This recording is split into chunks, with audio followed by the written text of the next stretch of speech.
আজকের গল্প বাদলা রাতে পাঁচুর হোটেলে। গ্রামের নাম কুলডাঙ্গা। সারা দিন ধরেই আকাশে মেঘ জমেছিল। সন্ধ্যা নামার সাথে সাথে শুরু হলো দমকা হাওয়া, তারপর ঝমঝম বৃষ্টি। গ্রামের মাঝখানে ছিল ছোট্ট একটা হোটেল, সবাই যেটাকে পাঁচুর হোটেল বলেই চিনত। সেদিন রাতে হোটেলের ভেতরে কয়েকজন বসেছিল, চা খাচ্ছিল, কেউ ভেজা শরীর শুকোচ্ছিল। পাঁচুদা হাঁড়ি থেকে ধোয়া ওঠা চা ঢালছিলেন। হঠাৎ বিদ্যুৎ চমকালো, কড়কড় শব্দে কেঁপে উঠল হোটেলের ছাদ। তখনই সবাই টের পেল, একজন অচেনা লোক এসে বসেছে দরজার পাশে। লোকটা একেবারে ভিজে জলজ্যান্ত, কিন্তু অদ্ভুত ব্যাপার হলো, তার পায়ে কাদা নেই।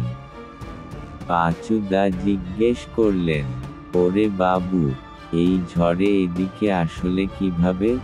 লোকটা হেসে বলল, চা দাও। তার গলাটা ঠান্ডা বরফের মতো।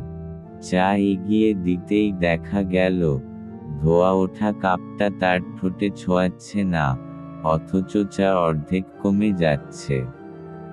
হোটেলের ভেতর হঠাৎ শিরশিরে ঠান্ডা নেমে এল। কারো গা দিয়ে কাঁটা দিচ্ছে। বাইরে ঝড়ের শব্দ যেন আরো জোরে বাজছে। হঠাৎই সেই লোকটা উঠে দাঁড়ালো।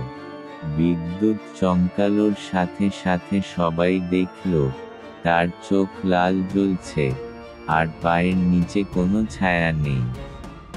লোকটা ধীরে ধীরে বলল, এই হোটেলে আমি আজ থেকে অনেক বছর আগে মারা গেছিলাম, আজ বৃষ্টি আমাকে ফিরিয়ে এনেছে।